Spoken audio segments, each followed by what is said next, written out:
called fake news. Fake news. You are fake news. It's all fake news. Fake news. It's phony stuff. It didn't happen. It's all fake news. Welcome everybody to yet another exciting episode of The World Gone Mad. Yeah, today I got a very exciting topic for you, ladies and gentlemen. You may or may not have heard of a little thing called the Oera Linda Book. That's right.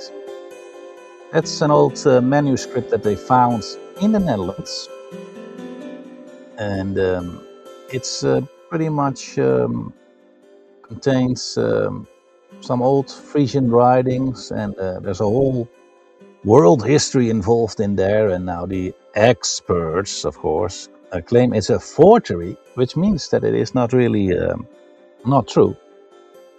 But they took it from something else apparently, but that would be quite a job. And the real serious researchers into it say something else, like someone like Jan Ott. You can find him all over YouTube in Dutch and in English. So if you are interested, find out Jan Ott with O-T-T at the end, Jan Ott. Many interviews, and it's very fascinating. It's still ongoing. But I found this clip by, I suppose it's a Christian, who puts it along the lines of Christianity and Jesus' teachings. So that's why the title is the Oera Linda Book in Jesus' Teachings. You know, they sort of like compare it, I guess. I think there is a character like Jesus mentioned in the Oera Linda Book, but the whole thing of the Frisians, the way of life, and how it's described is somewhat different, very different from the Semitics.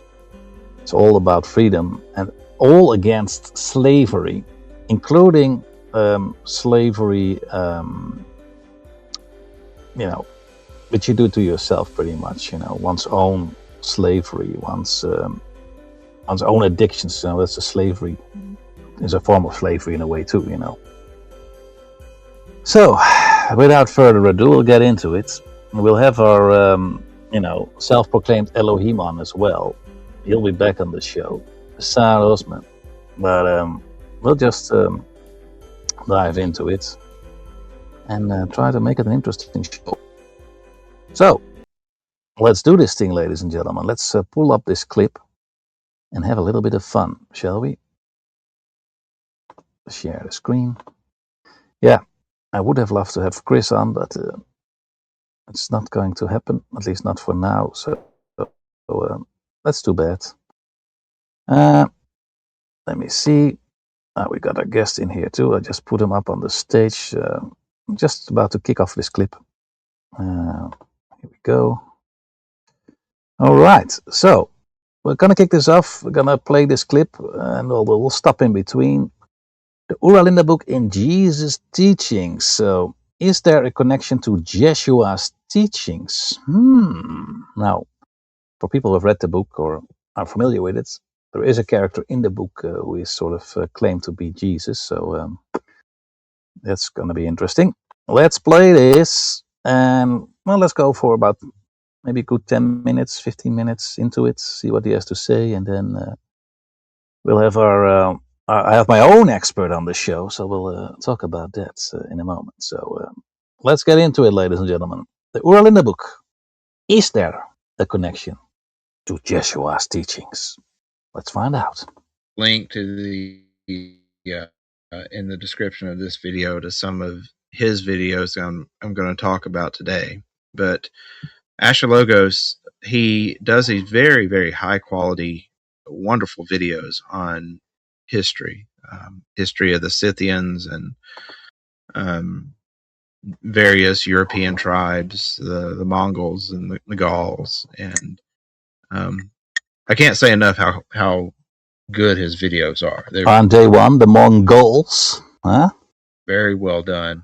They have terrific information, and as I've mentioned before in previous videos, I'm of the understanding that these people that Asher Logos is speaking about, as the Scythians and Parthians and so forth, that they're actually the descendants of the lost 10 tribes that were displaced by the Assyrians and eventually migrated into Europe.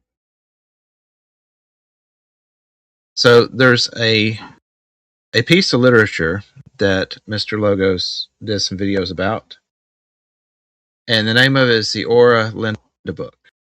And so what this is, it is a history of a particular family. Their surname was Linda. That's where the name comes from. Oera is a Frisian word for ancient or primeval. So it's like this, the Oera Linda is like the I guess you could say the history of the Lindas, or the ancient Linda book. And this book was it was donated to the Frisian Provincial Library. So yeah, this is good, ladies and gentlemen. We'll get a little bit of, if you never heard of it, it's good to get some introduction to it. Most people haven't heard of it. It became more under attack as well as into the public sphere the last, well, let's say 10 years. Even the National Socialists looked into it. I think Himmler himself had an interest in it, and he kind of discarded it again. But so it's a very fascinating book, and of course, in today's climate, it's absolutely not done, ladies and gentlemen. We can't have a tribe, boasting about themselves and being all against slavery, and saying that you should stick with your one's own race. Whew, that is dangerous. Now, I do think that some of it, what they say, is very good. Some of it has to be taken with a grain of salt, obviously, because we are trying to make some kind of progression. But I do think there is certain boundaries in our world, and living amongst one own is good. Not hating another, of course. We are all human beings, and I think we should all be free, and we should all be able to live. Well, not as we please, but we should all be able to live decently. And I think the best way to live decent is to live amongst similar people. And it doesn't necessarily mean they have to be of your own race or color. But I think that is just the way that humans operate best. Provided we don't put what we have done. We created these countries, these things, and these borders, and these economics, and all that stuff that separates us even more. I think the best way is go back to nature and find ourselves, our own nature, and connecting with nature, and find out that with that we are actually all one in a way. But in the outward manifestation of it, we're not really one, are we? Not really. I mean, I'm not saying that we are completely different, but if you look at the way we look outwardly, we look differently. Our skills are differently. Our climates are differently. That creates a difference, but we also share a lot of similarities. So I want to put that out there, that it's very interesting, and I think anybody can be somewhat proud and should look into their own histories if there was something interesting there. Even if there was something not interesting there, you should know about it, I guess. But anyway, I'm ranting on a little bit here. Let's go on here with the Oera Linda Book. Let's find out what this is all about, and we'll have a talk with our guest when we can. All right, so let's enjoy. By the then owner, Cornelius Over de Linden IV, who trusted that his donation would finally lead to a proper study of the document and its contents. Until today, this has never happened. The library states it is commonly believed to be a forgery. Well, that's not true. It is properly being studied by Mr. Jan Ott, for instance. He takes it very seriously. And a forgery doesn't mean it's not real. Okay, I will shut up now. But substantiation of this belief is hard to find. The main evidence seems to be the fact that scholars do not take it seriously. Asking the question if the manuscript or its contents can be authentic, after all, seems to have been taboo in a Dutch academia since the late 1870s. The last notable who spoke favorably about the Oera Linda, was a librarian, historian, theologian, translator of the Bible into Frisian, and member of the Frisian Society, Gert Wumkis. And here's his quote: "It is less significant to me who wrote the Oera Linda book. What matters is the inherent spiritual value as a testimony to the Frisian love of freedom at a time when the national character was threatened by utter destruction, both its moral and literary quality, as well as the spirituality it expressed." Bingo. And that's where we find ourselves exactly today. And not just the Frisians or the Dutch, the whole Western world, pretty much the whole white race. And by default, all other races. I mean, it's not that we are superior, not by a long shot, but, as it stands, Western culture is on top, for whatever reason.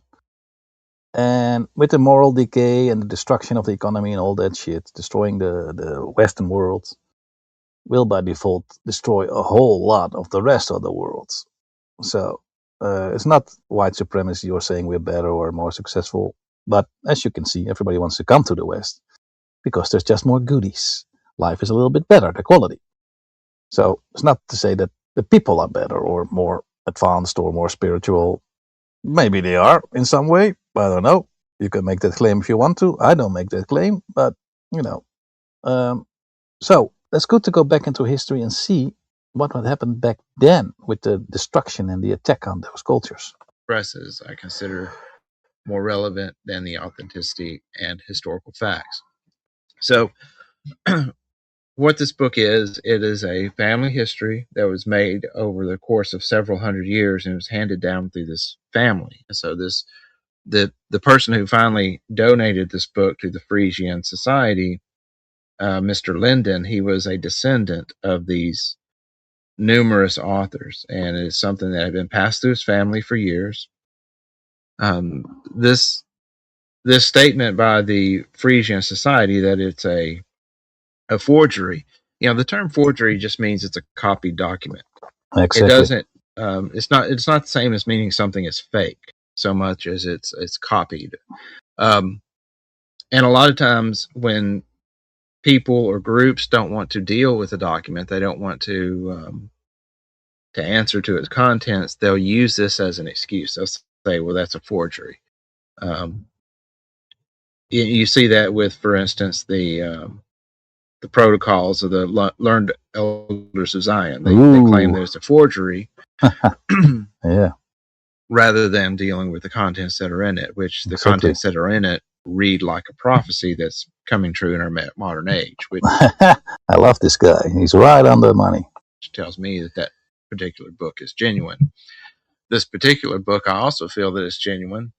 It's a wonderful book. It is filled with wisdom and almost like a proverbial type of knowledge of right and wrong, and it gives an understanding of what I would say is the creator that ancient Europeans, these Frisians, who were essentially Norwegians, had. Hey, they were not Norwegians. That's not true. There might be a link to that, but definitely talking about the lands here in the Netherlands, not in Norway, buddy. The way that the creator is described in this book is very similar to the way that Yahweh is described by Peter, and of course Peter says he got his understanding of Yahweh from Yeshua himself. And one of the things that Mr. Asher Logos talks about, and he's got a series of videos, and the series is called Our Subverted History, and he goes through historical accounts that are not typically taught in school, and speaks about how history has been altered by making information hard to gain access to, or from supposedly debunking historical writings that they claim are like this is being claimed to be a forgery. And it's like these modern theologians that masquerade as historians will, they claim to know more about the history than those who actually lived through it. So they are the arbiters of truth and fiction, and firsthand testimonies from people who lived during historical events, those are false, and instead you should believe our version of history. One of the things that to me is one of the most, and that's not very scientific, interesting things that Ashalogos brings out in all of his videos is this study, this struggle throughout the ages between a what I would say is like a prophet type of persona versus the priest persona. Yep. And this is something that I've talked about before with regards to scripture. It's something that where you almost see, if you really pay attention, because the priest class just want to take control of the narrative and tell you there's one God and you got to do everything and take control of your lives, and through the hierarchy and the institutions they take control of everything. But that's not what it's about. In my opinion, it should be of course the other way around. You go inward when you are, you're all connected to this, whatever it is, the universe, God, whatever, nature. That's when you gain freedom, when it's all available to all without dictation, without a middleman. When you're reading the Bible, there is definitely this struggle between the prophets and the priests. They're not, we're often thought about as being on the same side, but the prophets quite frequently call the priests apostates, and for like Jeremiah, for instance, he blames the destruction of Jerusalem, the first destruction of Jerusalem, on the priests themselves. And it's the same way with Yeshua. Like, he's obviously a prophet, and he is condemning the priest class throughout the scriptures, and eventually Jerusalem is destroyed again. So it's almost like a redux of Jeremiah's prophecies in 586 BC, and it came to pass again in 70 AD. And from what you can see in this Oera Linda book, it is not a struggle that was limited to Judea. This is a worldwide struggle that the Oera Linda book documents, not just in Friesland, which is up in Scandinavia. No, it's up in the Netherlands. I don't know how you can get that wrong. Where the document hails from, but it's also spoken about in locations like India, in the Himalayas, in Egypt, all over the world. In this book, there's historical accounts of these Frisian people who traveled to different areas, and they keep running into this group which is trying to subvert their true belief in the Creator and replace it with this belief that's a mixture of sacrifices and sacraments and dogma, rather than this pure worship of the Creator. And that's the same thing that you see being taught by Yeshua. Is he's saying, look, we need to get back to this pure worship. And it's something which I think has been missed by the church, and I think it's probably because a lot of the people in the church are part of this other group who wants to bind you to themselves and work as an arbiter of truth and work as like this intermediary between you and God. And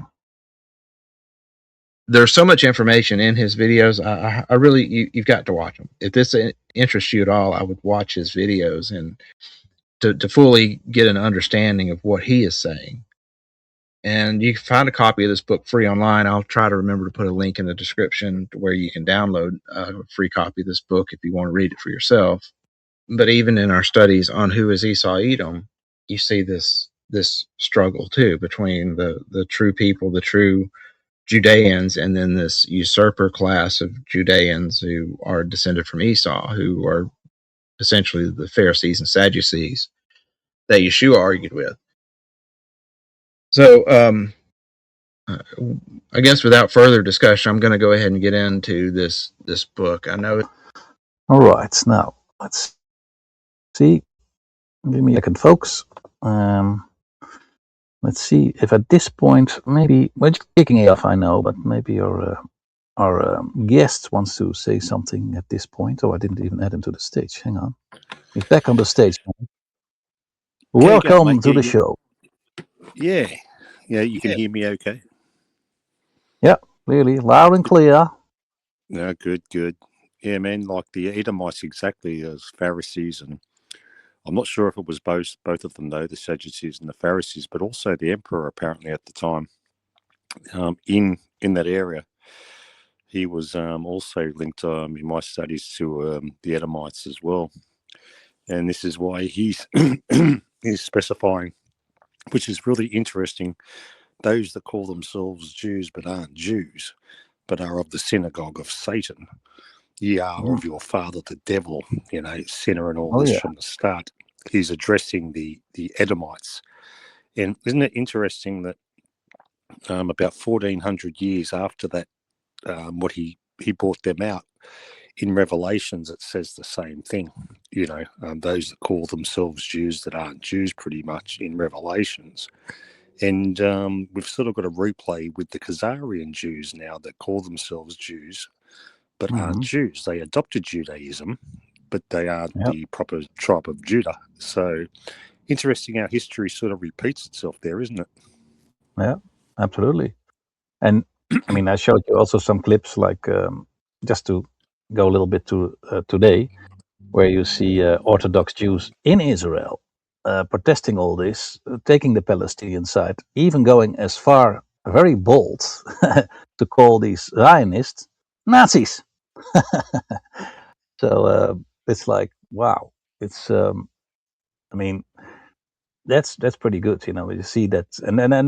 And Zionism obviously is not Judaism, and yeah, they have completely there was never a land of Israel, was there? There was the tribe of Israel, right, and the tribe of Judea and all that, and they were in that region, I suppose, but there never really was a land of Israel, was there, like we have today? But the Zionists.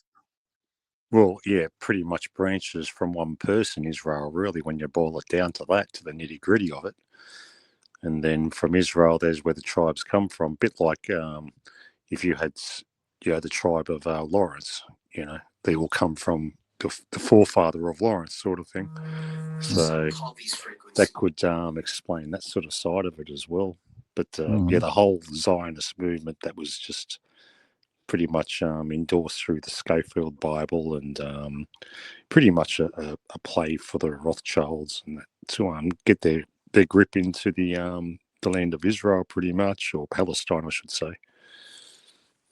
Yeah, well, that's a bit of history today, and we're gonna obviously go back into the past, but we have to put it a little bit in context, I suppose. But the same struggles, the same sort of destruction, the same moral decay, the attack on cultures. Even back then, you see in the Oera Linda book that they see what you see today. They are taking slaves, they're capturing people. They try to turn men into women and women into men, and all this. And they warn about the priest class and all that shit. And they found even in some place in the Netherlands, I forgot which town it was. They dug up some place there, and they found tons and tons of bones and people who were brutally murdered there. I mean, that could be of any place in history, because a lot of brutal things happened here, obviously. But I think they also trace it a little bit back to that era where swords put through skulls and all that shit. Horrible shit. Yeah. So but anyway, the struggle is clear, and it's only too bad that he didn't understand that it was in the Netherlands. There's nothing to do with Norway. I mean, I think sometimes you can compare it a little bit to the Vikings, but the Vikings were far more brutal. The Frisians weren't really about that. They were more about self-defense. Yes, everybody had to learn self-defense, but they were not about attack. They were more about, creating a decent society. As far as I get it, I'm not an expert. I didn't read the book cover to cover, so I have to be careful what I say. But the bits and pieces that I learned about it and read and learned from Chris is, it's about that. They had a very strict society, and they said, this is our society. If you want to function within our society. These are the rules, and there's very clear rules. And if you don't like it, then you're out. It's that simple. If you can't handle it, if you can't participate in our system, you're out. So and they would take care of each other too. If for some reason you got wounded or you were injured or you couldn't, do it anymore, participate, then the society would take care of you. But only after you actually shown that you want to be part of it, that you are part of the tribe, that you're willing to do the work, that you know. And they were very strict also. You had to basically, get married before 25, and there were, now rules that not apply today anymore. But yesterday I watched Chris's show, and they were talking about something I've forgotten about. That it isn't actually so. Today it's very normal to, when you're 18, you leave the nest, you go out there, you make your life somewhere, which is fine. You have a certain amount of freedom. But actually, is it really that normal? Isn't it more normal to stay around your kin, stay around your family, stay around your, you use the word tribe, instead of moving off and going live somewhere else, and which is so normal today. People go everywhere. You don't stay in your town, you go to the bigger cities. Often you don't even stay in your own country, you go somewhere else. So we're completely divorced being a family, being around your family, being around your people, and moving. You still do see it in smaller towns sometimes, but even there, you see the breakup now that people coming from farms don't want to be farmer, or they move away, and they go to the cities, but not always. When my mother lives there in that small town, it's a successful town. They all, most of them have their own business. They work hard. They all play sports. They have the little festivals. So that's actually an example of a small town that's still actually operating as a small town. So it does still exist. But of course, economic circumstances and future prospects make people move towards the bigger cities. So what do you think? Is that more the normal way to stay around your family and stay around your community and actually stay there your life and build things? Or is that too old fashioned? Should people be able to move around and go where they want? No, I believe it's a natural thing. I think what is unnatural is virtually, I think it might come under the banner of cultural Marxism, where they, a bit similar to what the Rothschilds and that done to women's liberation, how to get women into the workforce was the primary goal, to get 2 taxes out of the one family household. And if you break it down, where families are chasing their, okay, you're 18 now, get out there and be a man, or get out and earn a living like I did, and all this. I think this is indoctrination, actually, mind indoctrination by the Marxists, so to speak, on the cultural Marxism, because it is another avenue of how to get more land taxes. You think about it, like the sooner that they can get a family member away from their family and their environment, the more then they've got an extra person to pay taxes. See, if 3 people are living at home, mum, dad, and Johnny's quite content to live out there until mum and dad, or he wants to live in a granny flat, well, that's not going to bring in an extra, utilities under electricity and water, land rates, and all the other things that come along with being so-called independent. I think that is more unnatural than the former myself. Yeah, I'm thinking about it. It does make a lot of sense, because if you think about it from the mind perspective, you grow up, and first of all, of course, we get our mind gets conditioned. There's no other way around it, but doesn't necessarily always have to be very bad. But growing up around your people, or at least your family, your people, the people generally have good intentions, because if it's a society that works for each other, and of course you know each other, you don't know anything else. You grow up with your brothers, your sister, your mother, your father, the larger community, and if it's a good community and people truly care about each other, it's a very interesting thing, and something to not break away from that easily. I think you don't even want to, but also from the personal point of view, where you grow up, you don't know anything, you're being conditioned by your surroundings, and then suddenly you're 18 or 19, you go out to discover the world, and then it starts anew. Again, you have to sort of find yourself, find your place, meet different people, and you can meet very interesting people and very good people, but you have to, your life was already there with your family, and you make your friends, of course, in your little community, and you break away. And luckily, I still have a good connection to my family, but mostly you break away, and then you're out there on your own, and you have to struggle, and like you said, everybody get text, the men, the women, and suddenly you have to struggle. You have a family, you have kids to take care of, and you still have your mother or your father. But what you see all over the West, that the parents live somewhere else. They have hardly any connection to them, or maybe they see them once or twice a year, or it's all divorced from each other, from the natural element from which we sprung from. And the more you think about it, you think it is kind of unnatural, I guess. I mean, the world economy, the materialism kicked in, which is of course great. Wow, I can get my own house, I can get my own car, I can do whatever I want. It's like the devil's lure, right?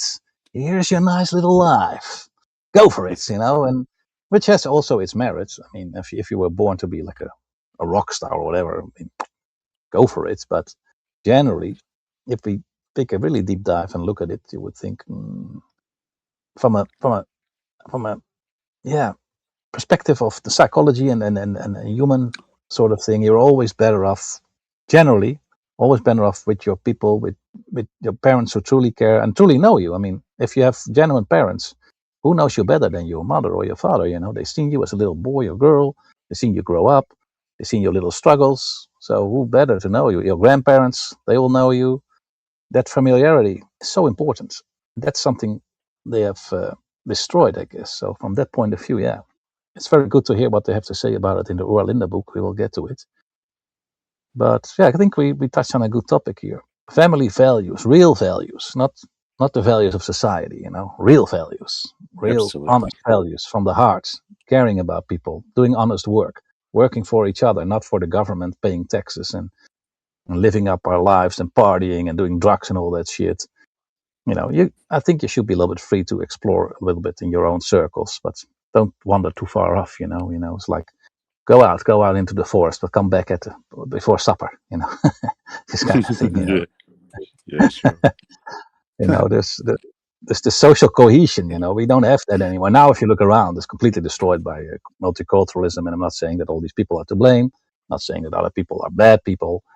But obviously, if you look at it, that can't work. You can't mesh all that stuff together, especially not on a short term. Maybe in a long term, if everybody really wanted it. But this is so destructive, man. It's the destruction of everything that people seem to have done to create something of a decent society is completely being attacked. And that's what he started in the intro, the attack of the priest class, to destroy anything that humans built, which seem to be a little bit decent, where they are able to help themselves.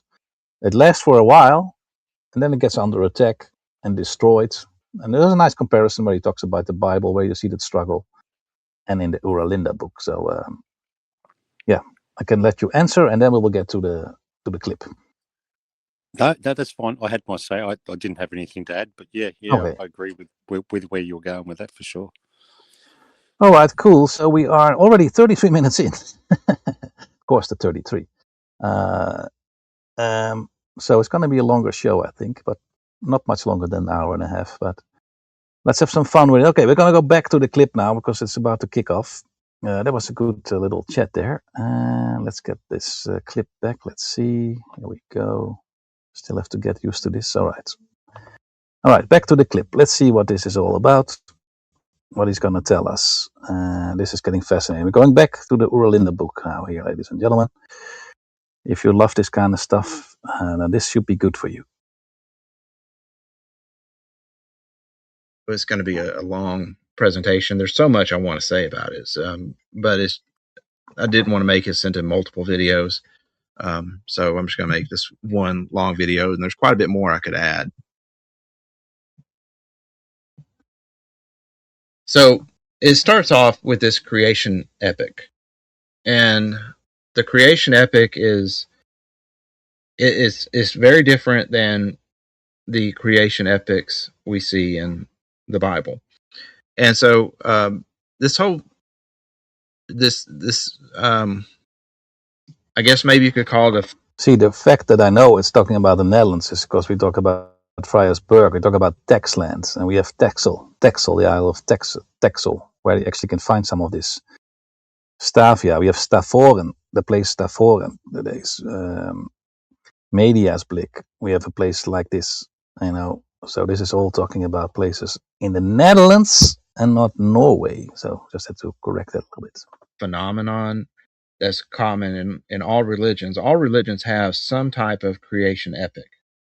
Of course, in the Bible, we have the creation epic at Genesis, and there's actually a second creation epic, which is in Noah's flood. Like Noah's flood is a type of creation epic, and I've read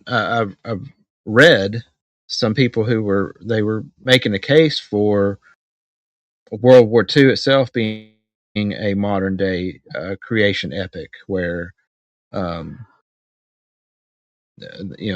way society changed after World War II. But in their theory of the creation epic, like Hitler was the Satan, and then you had the Jews who were like essentially made into gods, and it was a very interesting way to look at.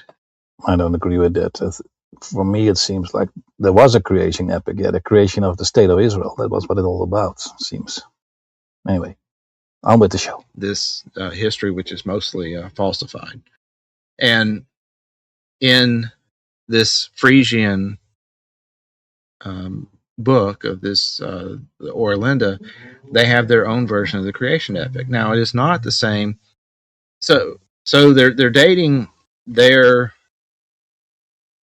start of their people from this event, which they talk about Atland sinking. And Atland, of course, very similar to Atlantis sinking. So I don't know whether it is actually Atlantis or not, but they do give some dates for when Atland sank. And when I compared it with my biblical chronology, it was only 50 years off from the biblical flood of Noah. So was it the same event? Whereas the Frisians call it the sinking of Atland versus the flood epic in Noah. So it could be based upon the same event. And of course, Noah had 3 sons, and his sons had 3 wives, and they spread out through the entire earth. So it would, in some way, if these do come from the same source event in history, it would make sense to me that these different oral traditions would have differences of them. But in the Oera Linda, there are 3 progenitors, just like in the biblical text. There's 3 new progenitors in this recreation epic, Shem, Ham, and Japheth, and their wives. So whereas the creation epic in the Bible has Shem, Ham, and Japheth, in the Oera Linda it has these 3 women, Freya, Fenda, and Lydia. And so yeah, they talk about Media's Blik. We have a town like this. It's not exactly the same word, but very close to it. Each one of these 3 progenitors is one of the mother of the 3 primary races of men. The blacks, the whites, and what the Oera Linda calls the yellows. I do think that after reading the book, I think this group from Fenda, which is the people that the book calls yellow, would probably include the people in the Middle East. Not just, we think of, yellows being like Asian peoples. And the Oera Linda is very, very frank and matter of fact about the differences in these 3 races.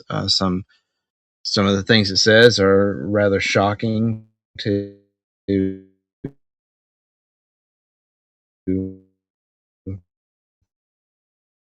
our ears, which have been trained to never discuss this race. And he's in a wad about it because I dared to speak about this forbidden topic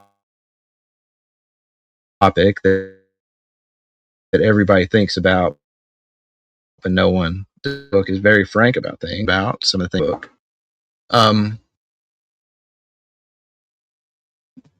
Not shocking. It's shocking only from the conditioning of the last 100 years, perhaps, but it's not really shocking. Just like the Bible has a story about the confusion of tongues at the Tower of Babel, the Oera Linda has a story about how the various languages came into effect.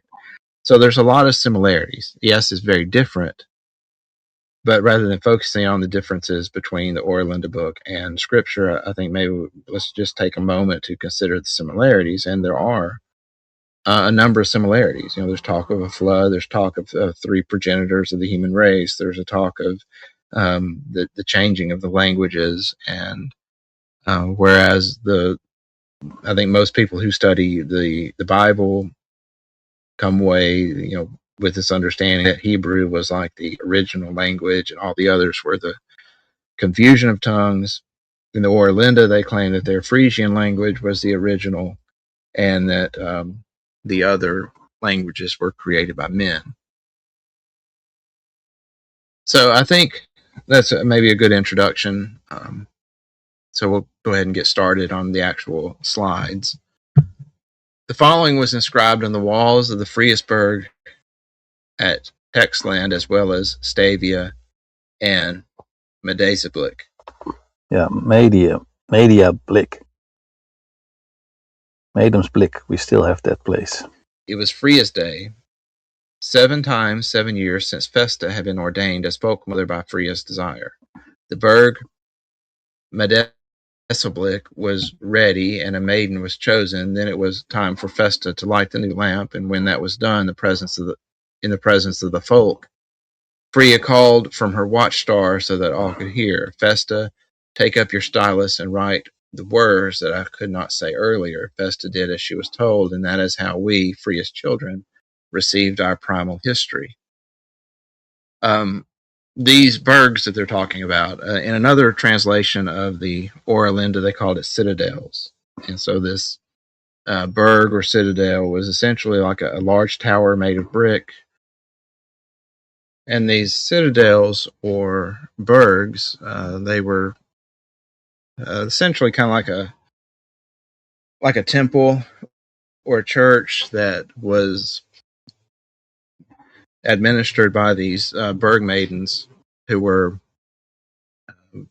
young women who were virgins, who kept a fire burning in the citadel, which was of course the origin story was that the first flame that they had was lit by Freya, who was their progenitor, and it was their duty to keep this fire burning.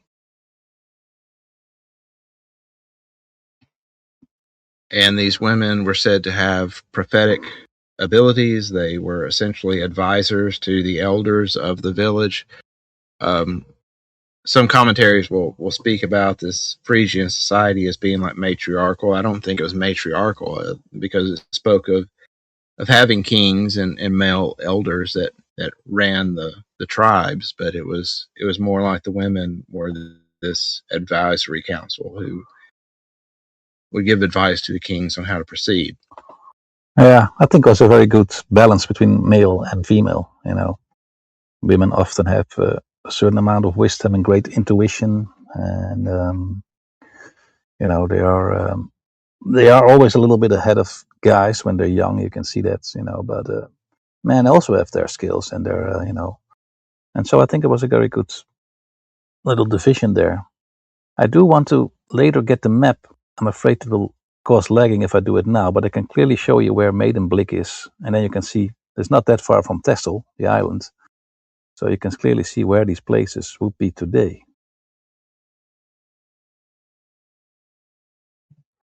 This is our primal history. Ralda, who alone is whole and eternal, created the potential.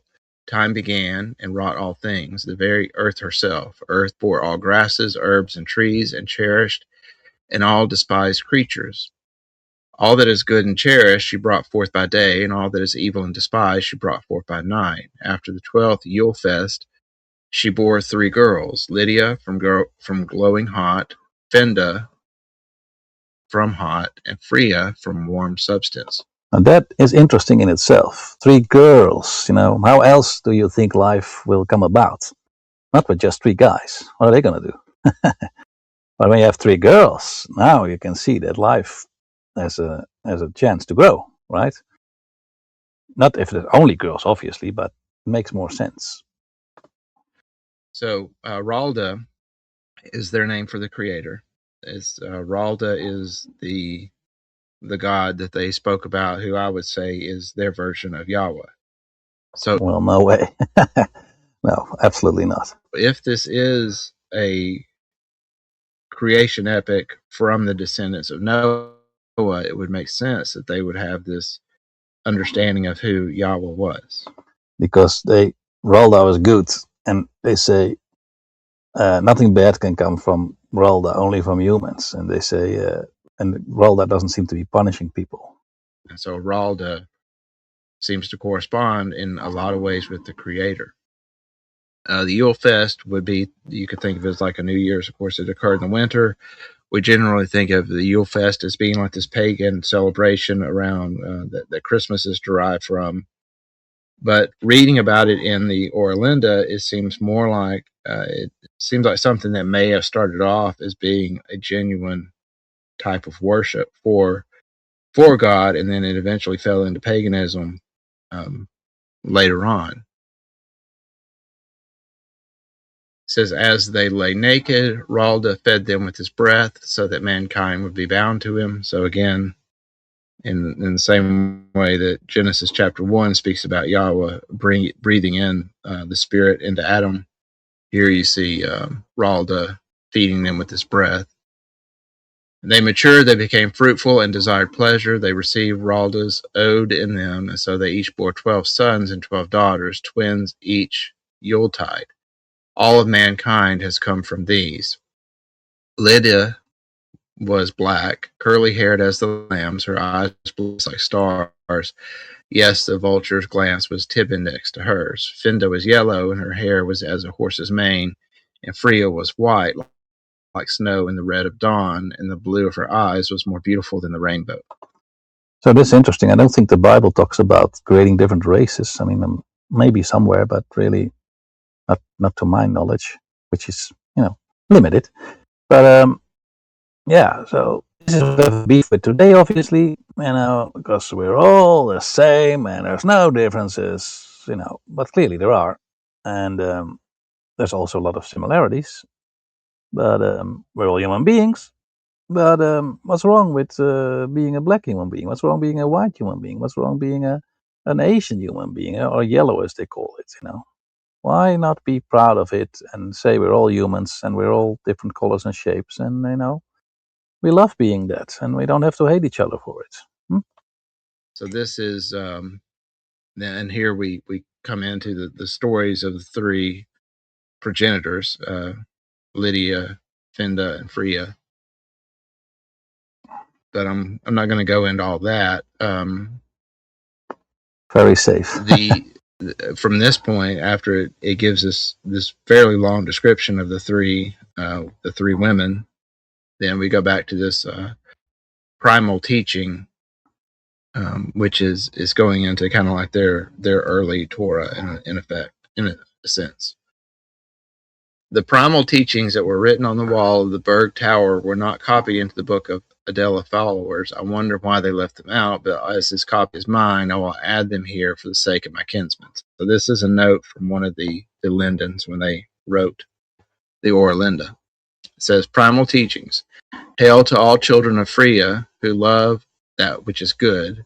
Through them, life on earth shall become blissful. Teach and proclaim to the nations. Interesting that they would write it on the walls. You would think, why would they do that? Well, look at today. How in our world things are written on boards, all the bloody commercials. You see them everywhere, and it has a profound effect.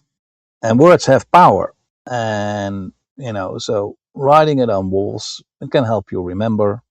I don't know how literate they were back then, but obviously, if you write it on the wall, you can read. And yeah, maybe it has to do something with the energy that it contains. It contains a certain power within. Once you put it out there, and like I said, you can see it everywhere. We've been constantly bombarded with this in a negative way the last, 80 years, 100 years, with all these commercial signs up and constantly being shoved in your face and all that stuff. So obviously that works. Ralda is the most ancient or primordial over oldest, for he created all things. Ralda is in all, or Ralda is all in all, for he is eternal and everlasting. Ralda is omnipresent yet invisible. Therefore the being is called spirit. All that we can see of him are the creatings that come and go through his life, because from Ralda all things proceed, and to him they return. Out of Ralda both the beginning and the end come, all things merge into him. Ralda is the only almighty being, because all other power is borrowed from him and returns to him. From Ralda all forces are derived, and all forces return to him again. Therefore he alone is the created being, and nothing is created outside of him. So if you were to take this... Yeah. Can I just add there? You wanted to say something?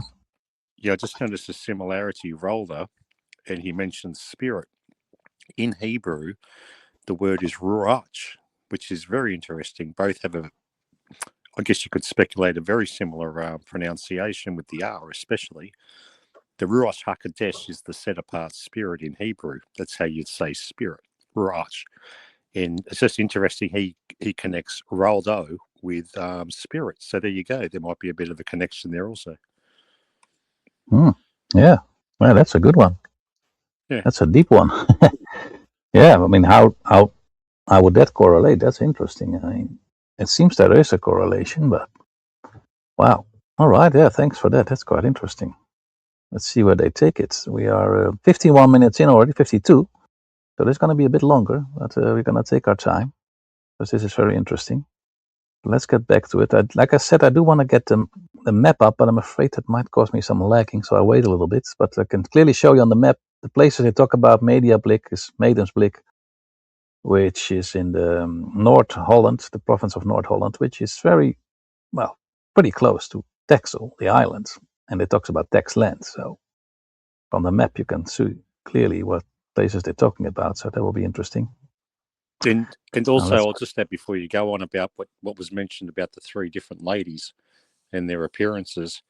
In sort of biblical scholarship, they believe that Ham, Shem, and Jezebel were of three different sort of distinct individuals. It's pretty much noted that the people of Ham went to the Africa's sort of people, the darker skin, and I'm pretty sure it was the Shemites or the Shems. They were more the white race, and the Japheths, they were more the Asiatics. So there might be a correlation there between the three ladies as well. Okay, good. Yeah, good. So add that. That's very fundamental to the story. Yeah. Okay, so then we have a lot more correlations than we thought.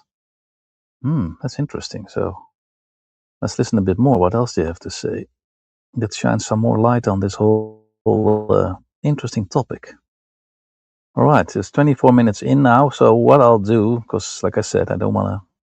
This is very interesting topic, and it will take hours to cover all this. So we're already going to go over the hour. So we're going to do an hour and a half. So, and this video is 1 hour and 16 minutes. So I'll take it up to like 35 minutes, something like there. Then we can have a chat, and I can show up the map a little bit of these places. And like usual, you have to do more episodes on this because I don't want to go and do a 3-hour video. So, all right, let's go. Passage. And everywhere it says Ralda, if you were to change that to Yahweh, would any of that be false? Yeah, clearly. Yahweh is a completely different monster in my opinion, but anyway. Any of that not perfectly fit our understanding of what who God is.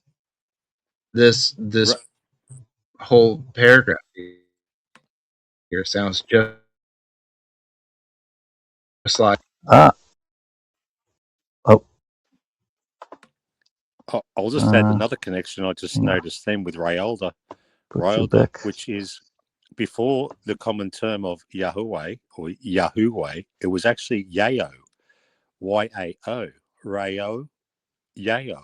So there might be a bit nitpicking, but I see a bit of a similarity there with the Y and the O, the R-A-O and the Y-A-O. There might be something in that as well between the Yahweh connection to the Rayola. Yeah, Rayola.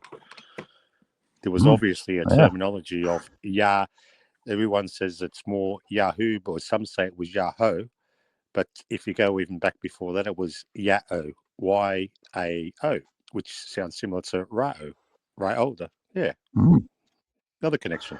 Yeah, fascinating.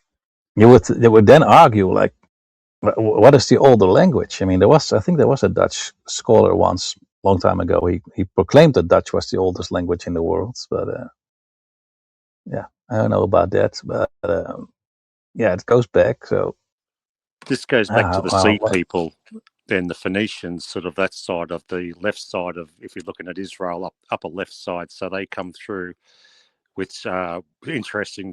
The video I was telling you about before, going into the origins of the word Yahweh, is Yael, which eventuated in Yah because of translations and transliterations. Iaosis, IAO, see the AO as well. Rayolda, Yao. So yeah, there seems to be a bit of a correlation there, but these come from more like the sea people and the Phoenicians, so there might be a connection there. But yeah, just wanted to add that in there. If anyone listening back later might be able to connect some dots there as well. Yeah, that's some good work. I couldn't have done that, but thanks for that. I mean, people check this out and they are a little bit scholarly. They might find some interesting stuff here and might actually broaden our horizon on all these topics. So that's good. All right, we'll play a little bit more and then we'll talk a bit more, and then I'll try to pull the map up of the Netherlands to show you some of these places. It's always interesting. Okay, let's get back to this. There we go. Okay. And yes, there we go. Like a description of Yahweh.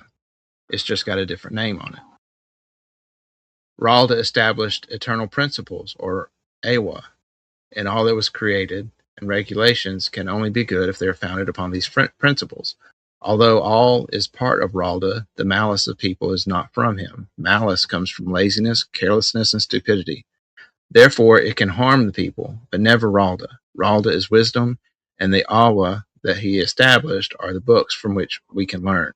No wisdom can be found or gathered outside of them. So, yeah, that now that I've been thinking about it and looking at it so long, you know that we as human beings are conditioned. There's no way that we are not being conditioned. I mean, it's not, you have bad conditioning and you have a little bit better conditioning, I suppose, but there is no way around it that we will get conditioned. So it makes sense a little bit that there is some eternal wisdom there for us to gravitate towards, which I find you will find it within yourself, because the history of mankind is within yourself. But you sort of need that, because otherwise, like what we have now, you get conditioned the wrong way, completely the wrong way. And so it's very important to separate those two, to first know that conditioning is a fact, that we have been conditioned, but that there is a sort of, let's say, an eternal wisdom within you, and that the conditioning from without, in most cases, not all, but in most cases, is and can be extremely harmful and will lead us off the cliff rather than turning our faces towards the eternal light. Again, his awa would be like his commandments, his Torah, essentially. So if you were to replace Ralda with Yahweh in this passages that are on screen, and then replace Awa with Torah, could you disagree with this from our understanding of the biblical text? I see this as being completely compatible with what is in the Bible. People can see many things, but Ralda sees all things. People can learn many things, but Ralda knows all things. People can unlock many things, but to Ralda all is open. People are male and female, but Ralda creates both. People love and hate, but Ralda is only righteous. Therefore, only Ralda is God, and there is no gods outside of him. With the wheel turning, all creation alters and changes, but only God is unalterable. Since Ralda is God, he cannot change, and since he endures, only he is being. Everything else is emergence. So again, replace the name Ralda with Yahweh. Does any of this not fit the way Yeshua or his apostles describe Yahweh? I think this is perfectly in line with what we know about the Creator. So as far as the word Ralda means, as their name for the Heavenly Father, Ralda means most ancient.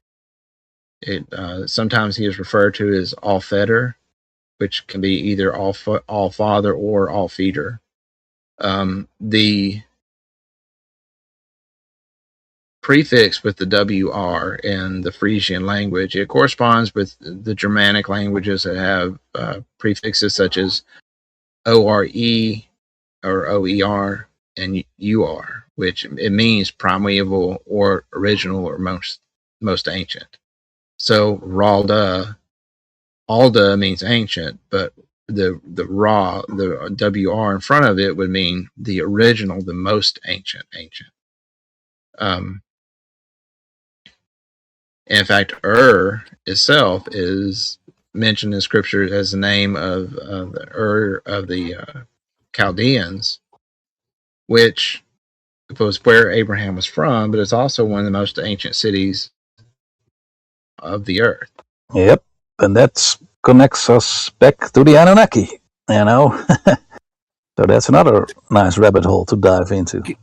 Can I add another connection there I just come across listening to that? Yeah, sure. Listen to this one. Think about back then, it was very rare to have a monolithic God, you know. Now, there's 3 instances there. You've got Ra'olda, you've got Yao, and don't forget, in Egypt, you've got that popped up probably around about the same time era that he's speaking of would be none other than Ra, R-A, another R-A sound. Mm-hmm. Right. Another monolithic God, the sun god. Isn't that interesting that you've got 3 there, which was a very rare thing to just have a monolithic one god, all around that same era as well. So there's another connection there, I think. Ra, Ra'olda, and Yao, or Yahweh. Yeah. Interesting. Yeah, fascinating. Yeah.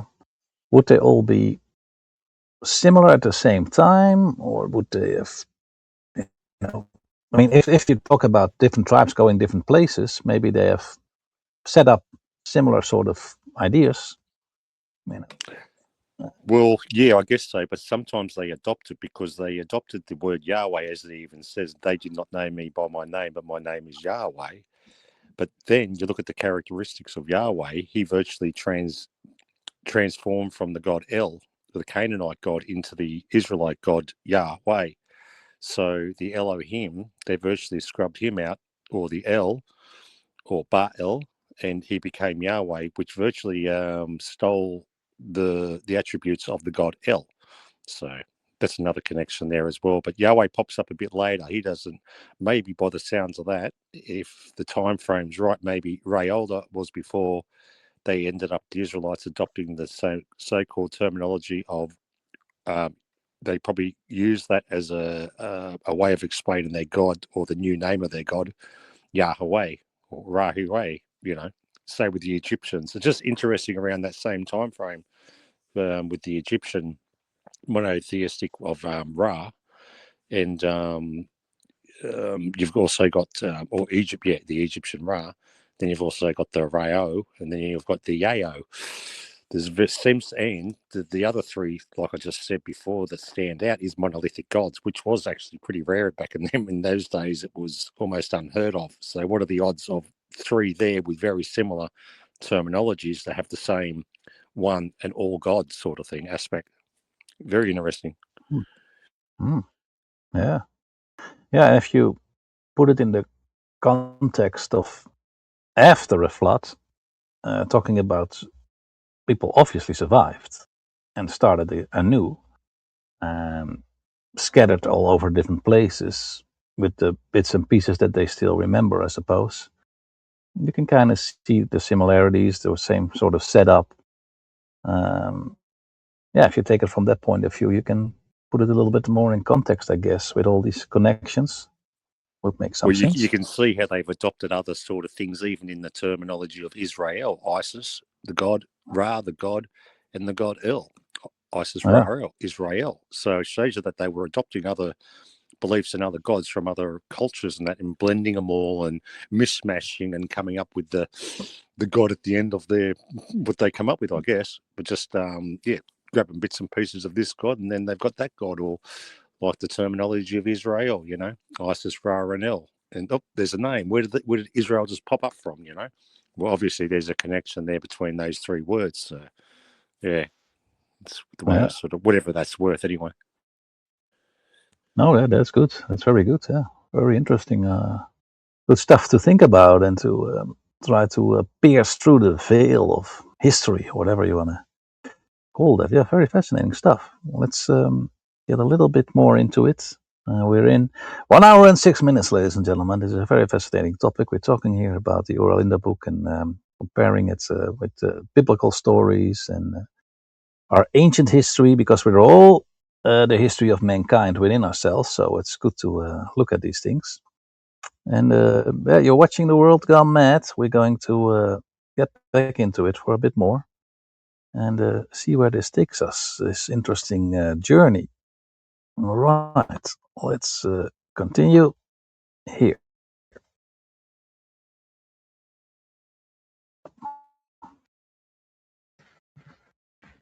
It mentions this, which you can see a picture of it here on the cover of the book. And all of the letters in the Frisian language were based upon this wheel. And you can see here, it's a picture actually from the book that shows the various letters and the various numbers there at the bottom.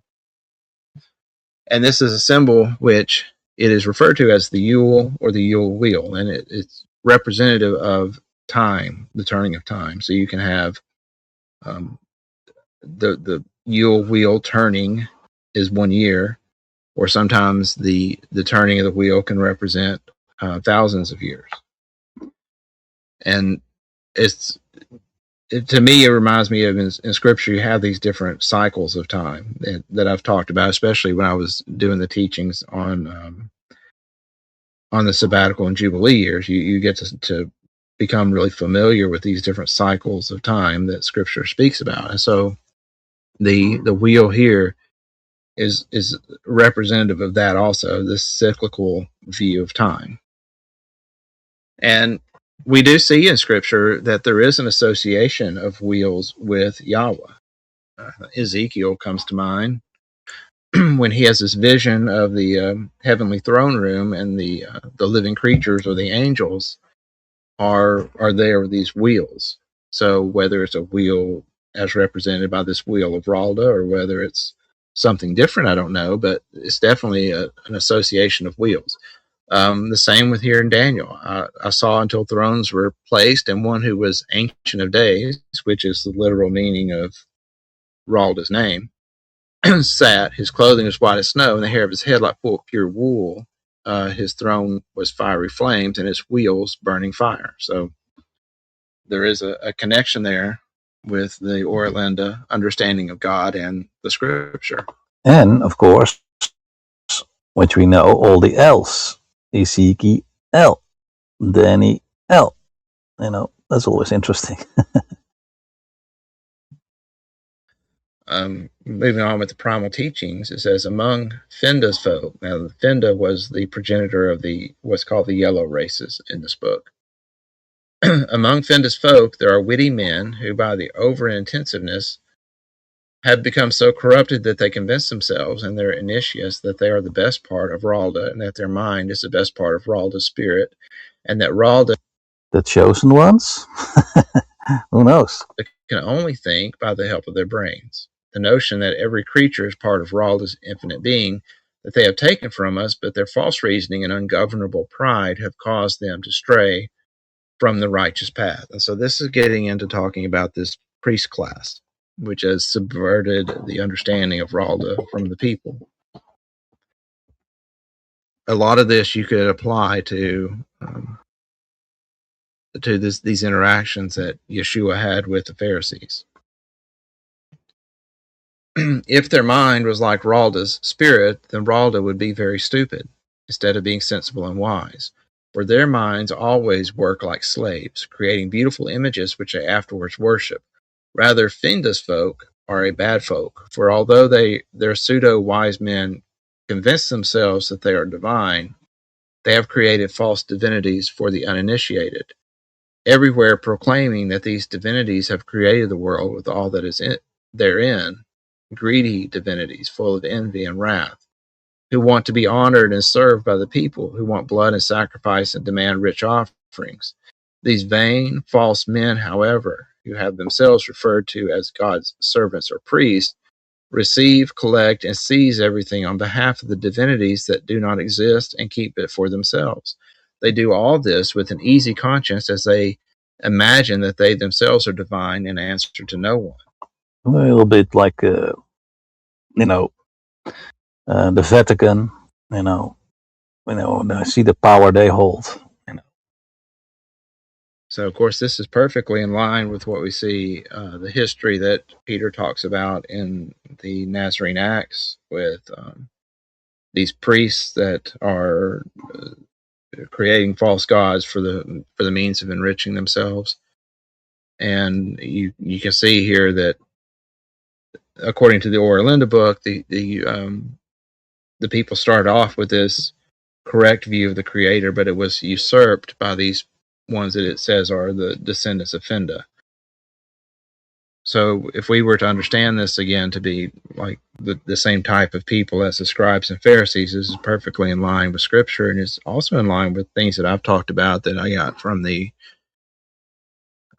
Clementine writings, where Peter talks about how it was the priests who corrupted the Scriptures and added in sacrifices and ceremonies and such, and they did it with the intention of enriching themselves, collecting the tithes for God and putting it into their own pockets. If there are any who see through their vile tricks and try to expose them, these are caught by their henchmen and burnt for their defamation, always with solemn ceremonies in honor of their false divinities. But in truth, it is only to protect the priesthood, in order that our children may be armed against their idolatrous doctrine.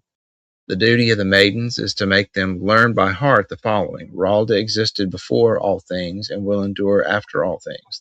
Thus, Ralda is eternal and infinite, and therefore nothing exists outside of him.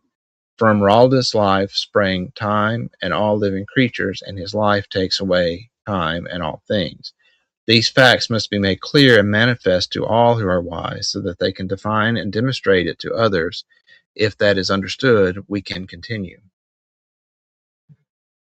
Regarding our physical dimension, we are part of Ralda's infinite being, as is the physical dimension of all that was created. However, regarding our appearance, our characteristics, our mind, and our thoughts, these do not belong to the being. All these are volatile phenomena that appear throughout Ralda's life, and that appear as such through his wisdom and not otherwise. Whereas his life is continually progressing, however, nothing can remain stationary. Therefore, all creatures change their position and their shape, as well as their minds. Therefore, can neither earth itself nor any creature say, I am, but rather I was. Likewise, no man can ever say, I think, but merely I thought. Yep. Because if you're not in the moment, it's always the past. That's absolutely true. Your thoughts are the past, and you can look to the future. But if you're not right here, right now, in touch with whatever is, then you are in the past. So, yeah, that's true. Absolutely a good point. We're getting close to, let's do one more, and then we'll slowly wrap it up. We'll take our time, but let's see. So, of course, one of the names of Yahweh is the great I am. And the Oera Linda book here is saying that the only person who can actually say I am is Ralda, because he's the one that doesn't change. But we as people or creatures or animals or whatever being is on earth, we're constantly changing. And because that being is not trapped in thought, in time, because thought is in time. It's trapped in thought in time. So you have to go beyond it. You have to go beyond the conditioning, and I think that's a point where we're arriving now in our history. Okay, we'll stop it here. This is a good point. We'll pick it up in another episode. So at 35 minutes, and okay, put this back. So yeah, we're trapped in thought in time, and it's like if you check things like I mentioned a lot, like also including like the Wim Hof method, it's about the breathing, the cold shower, the getting out of this conditioning, getting beyond it. And I think that's seemed to be a big part of us. This fast conditioning, this fast, being tied to our thoughts. It's been going on for so long, and you can never get it because knowledge is never really complete. So you're constantly chasing something that is never fully complete, and you keep going. And as fascinating as it is to discover things and learn about things, it's good. But I think in the end, you need to be going beyond all that. So what I will do now is I will try and get the Google Maps. So give me a second. I'll just take this off because you don't have to see that. So if you have something to comment, that's okay. I'm going to just get the Google Maps up. Yeah, I'll just quickly say while you're getting the maps up is that the wheels of time spoken of by Ray Alder as well, and of course the wheels mentioned in Ezekiel and what have you. There's also there's a quote in the scriptures that says one day with Yahweh is one day as man is as 1,000 years with God. So that's an interesting time frame when I think he mentioned something about time with wheels and scopes, and that sort of might be a far-fetched, but it can also, I guess, represent the wheel of time when it comes to this God Yahweh in relation to what was mentioned about Ray Alder with time in a wheel as well. Mm-hmm. Yeah, absolutely. It seems to be like giving us an insight of this realm, how this all works. And of course, it's been completely construed now, but it's coming back. I mean, it does make sense. It all has a sort of orderly thing, right? You can see it clearly here: summer, winter, all these seasons coming and going, and so there's a mechanical thing to it, which they try to express, I think, through these wheels and through these time cycles, and how this dimension, the place where we are, operates. And it's very fascinating. Look at the wheel of the stars and the seasons above us, giving us times and seasons. So there's another quote from the scriptures as well. If you look at the sky, it goes in a circular motion throughout the night. Another so-called bigger wheel, I guess. So the wheels of time, yeah, very interesting correlation there. If you want to put that sort of, like I said, it might be a little bit far-fetched, but there is a hint of some sort of correlation between Yahweh and Ray Alder when it comes to time, their sequences, and what it says in the Bible that virtually the cycles of time. They're in the heavens for times and seasons, so that we know, which is why people avidly study the stars and equinoxes and all this to know when to plant their seeds and crops and stuff like that, when to harvest and what have you. Mm-hmm. Yeah, true. Yeah, it's like a very clear knowledge which you can apply like almost directly. So makes all the sense, to how to live in this earth. And as much as I hate dictation and all that stuff, and authority and hierarchy and all that shit, from the human point of view, if you come into this world, you don't know anything, you're a little baby, you're a little boy or a little girl, you're gonna get conditioned one way or another. It's impossible to escape that. But when you get direct sort of practical knowledge, it's a conditioning that actually works. It's something that you can actually use when you move through this world. So then it's not so bad, apart from the conditioning that we now get from the state through schooling and false history and other bunch of lies and shit that doesn't really add anything. So let me get this map.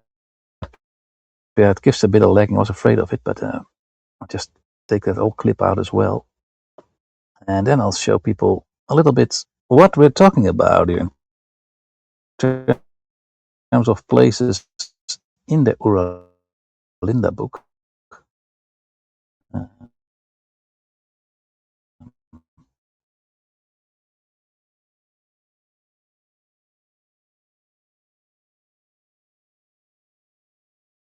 But this Google Maps might have quite some space,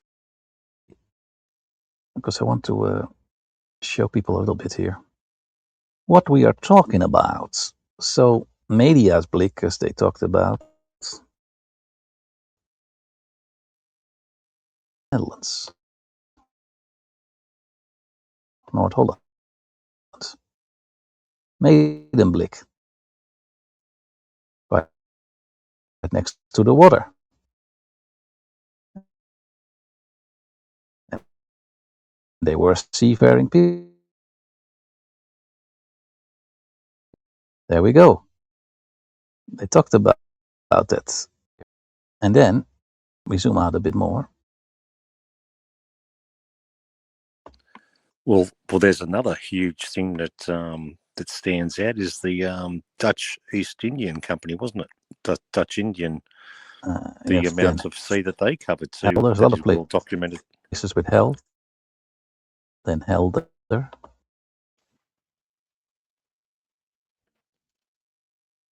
Yeah. Yeah, absolutely. Just give me a second, because it's gonna lag a bit. So I just want to show Texel. Interesting, huh? So Stavoren is there, Mediablik is there, the places they were kind of talking about, just a little bit different in terms of the name. This is, by the way, Friesland, the province of Friesland. So Leeuwarden is the capital, which is very famous in Dutch history.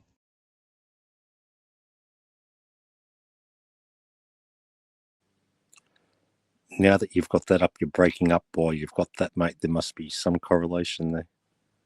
And then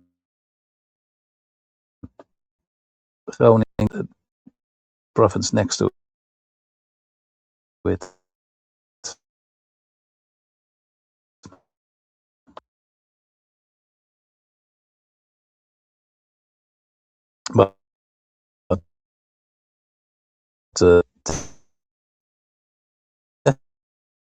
so we're talking about it now. So why is he not saying it? Hang on, let's get this out of the way. Remove. Okay. And put us back on the screen. All right. So 1 hour and 33 minutes. Good stuff. So we've seen the places on the map. We talked a little bit about correlations there with the Bible. We're going to do another one of this, because we have to get back into it, but not now. So yeah, very fascinating how this correlates with biblical stories as well, you see, and other ancient things in the past, talking, of course, about a flood, like many other cultures talk about a flood. And I think they always say that nobody survived after the flood, but it seems that people did survive, you know. It's not like the whole world got flooded. The whole world got flooded, but apparently people got out and were able to pass stories on, and humankind lived forth. And yeah, very fascinating stuff to check out this whole Oera Linda stuff for yourself. Yeah, the question then, of course, is which is sort of the older culture, I guess, which is the older language, or are they all come from the same source, put different kind of spin on it? Maybe, you know, it's normal that when you move move somewhere else, that you know, you create something different. That's how it goes. You know, if I move from here and I take my sort of knowledge and go live in Asia, it will not be exactly the same thing. It might be similar, but it changes a bit. So the context of the characters, the priest class, which we can say is well, today you would see, I think the Roman Catholics, right? The Vatican is one of those huge strongholds. I think the upper class in terms of the Zionists and the Khazarians are really another one, which are not even a priest class. They seem like a bunch of gangsters, a bunch of people that just take a certain thing and turn it into their own, and thereby putting a lot of Jewish people in trouble because of that, and actually using the Jewish people, taking their stuff and using it and abusing them and turning them into the scapegoat. You have the Jesuit order is another one of these priest class. So if we talk about modern priest class, they're still around, right? You can clearly see them. And, do we need another flood to get rid of them, or will it happen again? What any projections on this? What do you think about these priest classes today? No, I don't know, but the Bible says there won't be another great flood. The next time it's going to come, it's going to be done with fire. So that's going to be interesting. Right, like today, yeah, creating all these fires. Huh. Yeah. It seems like they use the scriptures as an actual script. Blueprint, yep, a blueprint. My sentiments, yeah. Well, they're virtually saying it now during the war with involving Israel, that it's an Armageddon-ish sort of thing they're saying in the American military. So, and we know that the Jews over there are telling the higher ups, the Luboviches and that, they're telling Netanyahu to hurry up and pretty much create havoc so that the Hamashiach will arrive. They've got to make the world a desolate piece of a hellhole, because then God will have to come back and sort it all out, pretty much. So they're trying to fulfill prophecy themselves. Yeah, but how would like the Vatican look at this? Are they on board with this, or they have the same understanding of this? And the Jesuits, they have all the same kind of, yeah, well, let's do it. I don't know. It's like not sure. So very weird, but yeah, definitely you can see that now. And I think for people now, it should be clear that it's not a natural thing. These are not natural fires that happen everywhere. And I mean, if they believe in, if they know about technology which can do this or not, at least you should be questioning: is this natural? I mean, but anyway, I'm not here to attack people or to say one is better than the other, or that's the Jews, or it's this. It's so people just relax. We're just we're just talking about it. We're just trying to think about it, and you can make up your own mind. We're not putting anything out there that this is the truth. We're just examining it and take it lightly. If you don't like something, if you like something, good. If you don't like something, fine. And don't make a big deal of it. We're just trying to look into it. That's all. And I think there's some good correlations here. I think it's very fascinating to look into it. I think we can learn a lot from it as well, in terms of how we should conduct ourselves and how we should build societies that are successful, and that goes for everyone, because I firmly believe that if you look at the world with free with all the things, all the good things that we have discovered about life, you can live life pretty good everywhere in the world. It's just it all got corrupted, and who exactly is doing it, who's exactly on the top of it, I don't know, but there seems definitely be something there steering this whole world, wreaking havoc, creating distrust, hatred, setting one up against the other, making a horrible, a battlefield out of life, which I don't think it should be, but that's what it seems to be. So, right, in closing, we're exactly in 1 hour and closely to 30 minutes. Any famous last words for this one before we wrap this one up here and the world gone mad? No, I think we covered quite some ground there, made some connections and dots and some things for people to think about, and that's what it's all about, mate. And keeping an open mind, that's the way to go. And looking forward to the next one. Yeah, thanks for having me on board. Yeah, thanks. I don't have all that knowledge, so you added quite a lot to it. That's good. And openness is important, as I learned from, especially the one we did on the mind-body connection, where you learned a lot about how emotions seem to affect the body a lot more than we think, and how it's slowly making its way back to our awareness that this is very key to how we deal with it, how we process things, and if we don't do it the right way, it will cause us physical suffering. And that's just very important to look in. But what I learned from Steve Ozanich specifically, and what he talks about in his book, but what he also said in the interview, is about openness. Being open, keeping your mind open, that's very important. Doesn't mean that you accept everything, but being open in general, having an open-minded outlook on things. I'm working on that myself again. I'm pretty open in many things, but it means also not viewing it negatively. Let me put it that way. What is openness? Not being closed, obviously, not being negative, not pushing yourself down, not isolating yourself. So I think that's very important in all things we do. And then, of course, what we discussed also, being grateful, being thankful, it's something I have to work on, being thankful for everything. And it's just a better vibe. It creates something more profound. So thanks for being a guest. Thanks for watching this stuff. And we'll be back another time. And we'll cover this topic in a second episode. I also have the third one. I have to put up the third one we did on the mind-body connection, and there's going to be another one because I'm still not done with that, but I don't want to put too much of the same topic in the same time frame, so give people something else. So this was another good one on the World Gone Mad. Thank you all for watching, listening, and I hope you learned something from it. And and we'll see you again some other time, ladies and gentlemen. Have a good one. We are getting out of here. Thank you. And